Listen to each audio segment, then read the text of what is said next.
अस्सलाम वालेकुम व्यूअर्स, आप देख रहे हैं हमारा चैनल रिच पाकिस्तान और मैं हूं आपका मेजबान अब्दुर्रहमान। आइए नजर डालते हैं आज की उन दो खबरों पर जो प्रोजेक्ट्स पाकिस्तान में मुकम्मल हो चुके हैं और हमारी मईशत में अहम किरदार अदा कर रहे हैं। एक अहम मंसूबा करोट हाइड्रो पावर प्रोजेक्ट जो कि सीपेक के तहत मुकम्मल होने वाला पहला पन बिजली मंसूबा है, उसने गुज़िश्ता एक साल के दौरान अपनी सलाहियत से 44 करोड़ यूनिट्स जायद सस्ती बिजली बनाई है। इस मंसूबे का आपसे डिस्कस करेंगे। जबकि आज की दूसरी खबर, पंजाब लैंड रिकॉर्ड्स अथॉरिटी जो पंजाब के अंदर जमीनों का इंतजाम और इंसराम संभालती है, उसने गुज़िश्ता साल रिकॉर्ड 17 अरब रुपए का रेवेन्यू कलेक्ट किया है और आहिस्ता आहिस्ता रेवेन्यू पटवारियों के हाथों से निकलकर सरकार की जेब में जा रहा है। इस डेवलपमेंट के प्रोग्राम के दूसरे से हम डिस्कस करेंगे। पहले चलते हैं आजाद कश्मीर और पंजाब की बाउंड्री पर वाक़ करोट हाइड्रो पावर मंसूबा गुज़िश्ता साल जुलाई के महीने में फुली ऑपरेशनल हुआ था।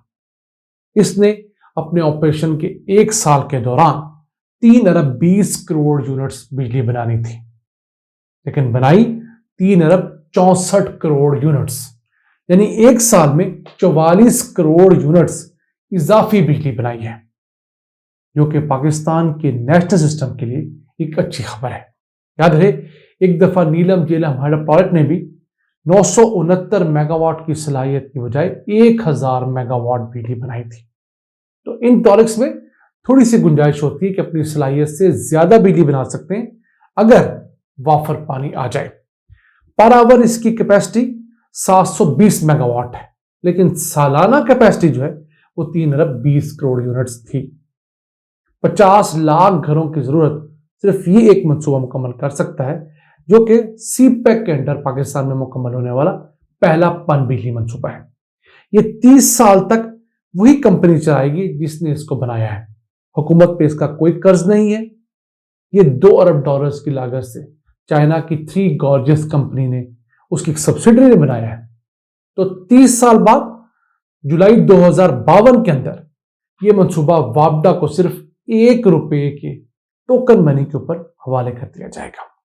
इसकी एज जो है वो 60 साल बताई गई है, लेकिन अगर पाकिस्तान इसे प्रॉपरली मेंटेन करता है तो 100 साल तक इस मंसूबे से मुसलसल बिजली हासिल की जा सकती है।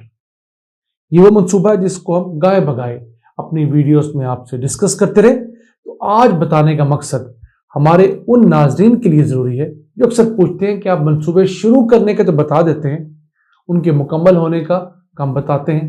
जनाब, हम हर मंसूबा जिसका शुरू होना बताते हैं, मुकम्मल होना बताते हैं, वो अलग बात है कि आप लोग मिस कर जाते हैं। और अब इसकी 1 साला परफॉर्मेंस रिपोर्ट आई है, तो मैंने समझा कि आपको बताना बहुत जरूरी है।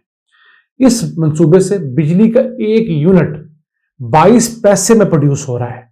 जी हाँ, इस हाइड्रो पावर मंसूबे को चलाने की ऑपरेशन और मेंटेनेंस कॉस्ट जो है वो 1 यूनिट में सिर्फ 22 पैसे आ रही है। इतनी सस्ती बिजली प्रोड्यूस कर रहा है।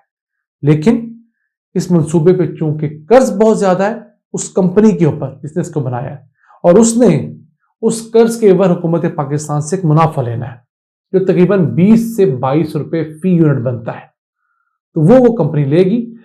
जैसे जैसे साल ज्यादा होंगे उस कंपनी का कर्ज उतरता जाएगा तो इसका यूनिट सस्ता होता जाएगा।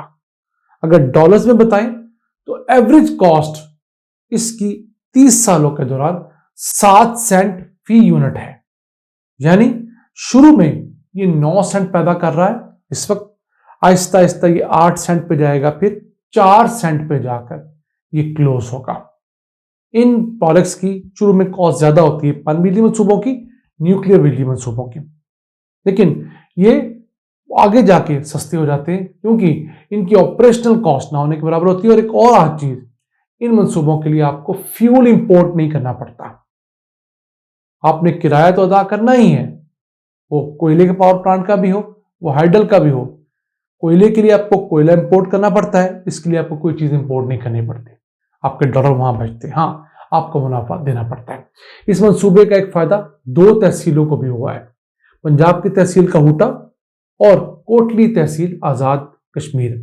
इन दोनों तहसीलों के 7 लाख खान मुस्तफीद हो रहे हैं क्योंकि उन इलाकों के अंदर सरकारी अस्पतालों का अपग्रेड किया गया है। तहसील हेडक्वार्टर हॉस्पिटल जो कहूटा है उससे अपग्रेड किया गया, 60 बेड का हॉस्पिटल है, 30,000 मरीज माहाना इसके अंदर आते हैं। फिर सड़कों का नेटवर्क बेहतर किया गया है बहुत जगह पर, 3 पुल बनाए गए हैं दरिया झेलम के ऊपर लोगों की आसानी के लिए।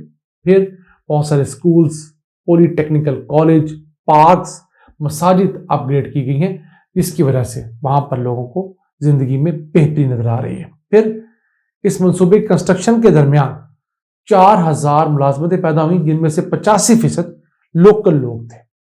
अब जबकि मुकम्मल हो गया तो 150 लोग लोकल इस मंसूबे के ऊपर मुलाजिम है। 33 तलबा जो इस मंसूबे की कंस्ट्रक्शन के वक्त इंजीनियरिंग की डिग्री हासिल कर रहे थे, यानी कि तालीम हासिल कर रहे थे, उनकी तालीम के तमाम अखराजात इस चाइनीज कंपनी ने उठाए और अब वो इंजीनियर बनकर इस करोट हाइड्रो पावर मंसूबे के अंदर मुलाजिम है और अपना कंट्रीब्यूशन दे रहे हैं। मैं समझता हूं कि इस जैसे मंसूबे पाकिस्तान को लॉन्ग रन में बहुत फायदा पहुंचाएंगे। आइए चलते हैं आज की दूसरी अहम खबर। पंजाब लैंड रेवेन्यू अथॉरिटी जो अब आहिस्ता आहिस्ता खुद रेवेन्यू कलेक्ट कर रही है। पहले ये होता था कि पटवारी खूब सारे पैसे लोगों से ले लेता था और अक्सर वो पैसे सरकार के कागजों में जमा नहीं करवाता था, अपने पास से फर्द जारी कर देता था, रजिस्ट्री इंतकाल की 2 नंबरियां करता था। उस चीज़ों को कंप्यूटराइज करके बहुत ज़्यादा मुश्किल बना दिया गया पटवारियों के लिए। पिछले साल पंजाब लैंड रिकॉर्ड्स अथॉरिटी ने 17 अरब रुपए पंजाब से कलेक्ट किए। पूरे सूबे में 36 लाख फर्दें और रजिस्ट्री इंतकाल किए गए, जिसमें से 24 लाख तो फर्दें जारी हुई, जबकि 11.5-12 लाख रजिस्ट्रियां और इंतकालात हुए, यानी कि जमीन की ट्रांसफर हुई। तो 232 सेंटर्स हैं जो कंप्यूटराइज सेंटर्स हैं पंजाब लैंड रिकॉर्ड्स अथॉरिटी के। और अब आप अपनी लैंड की ओनरशिप ऑनलाइन भी चेक कर सकते हैं, अपनी फर्द के लिए ऑनलाइन भी अप्लाई कर सकते हैं। पिछले 1 साल के दौरान 1 लाख लोगों ने अपनी फर्दों के लिए ऑनलाइन अप्लाई किया है। बहुत बड़ी तादाद नहीं है 36 लाख में से, लेकिन आहिस्ता आहिस्ता लोगों की एक बड़ी तादाद जो है वो इस तरफ आ रही है। और फिर आपको जो फीस देनी होती है आप सिर्फ वही देते हैं। मसलन फर्द निकलवाने की फीस अगर 500 है तो आपको इस जो देही मरकज माल है या जो इस लैंड रेवेन्यू अथॉरिटी का मरकज है वहां जाकर कोई 500 रुपया देना होता है। जबकि पहले ये होता था कि पटवारी के पास आप फर्द लेने गए हैं तो उसकी मर्जी का रेट है, जितनी मालियत की जमीन है उसने उस हिसाब से हजारों रुपए से लेकर लाखों रुपए तक फर्द के नाम पर आपसे बटोर लेने हैं और सरकार के कागजों में वही 500 रुपया जमा करवाना है, अक्सर वो भी जमा नहीं करवाना। तो मैं समझता हूं कि जैसे जैसे टेक्नोलॉजी पाकिस्तान के हुकूमती निज़ाम में शामिल हो रही है वैसे वैसे लीकेजेस बंद हो रही हैं। 17 अरब रुपए की बहुत बड़ी अमाउंट नहीं है, लेकिन एक अच्छा स्टेप जरूर है। आने वाले दिनों में, आने वाले सालों में हम देखेंगे कि इस लैंड रेवेन्यू अथॉरिटी का जो रेवेन्यू है वो कई गुना बढ़ जाएगा जब पूरे पंजाब की मुकम्मल जमीन कंप्यूटराइज हो जाएगी। अभी भी बहुत सारी तहसीलें, अजला ऐसे हैं जहां पर मुकम्मल रिकॉर्ड कंप्यूटराइज नहीं हुआ, पटवार खाने वैसे ही चल रहे हैं, पटवारी की जरूरत पेश आती है। लेकिन मैं समझता हूं 70 से 80% रिकॉर्ड जो है वो अब किसी हद तक कंप्यूटराइज हो गया है, आपको बहुत सारी चीजों में आसानी भी हुई है। तो नाज़रीन, ये थे वो 2 मंसूबे जिनका हम आपको गाए बगाए बताते रहे। आज हम उनकी आपसे परफॉर्मेंस रिपोर्ट शेयर कर रहे हैं। ये था आज का एपिसोड। अपने मेजबान अब्दुल रहमान को इजाजत दीजिए। अल्लाह ने के बाद।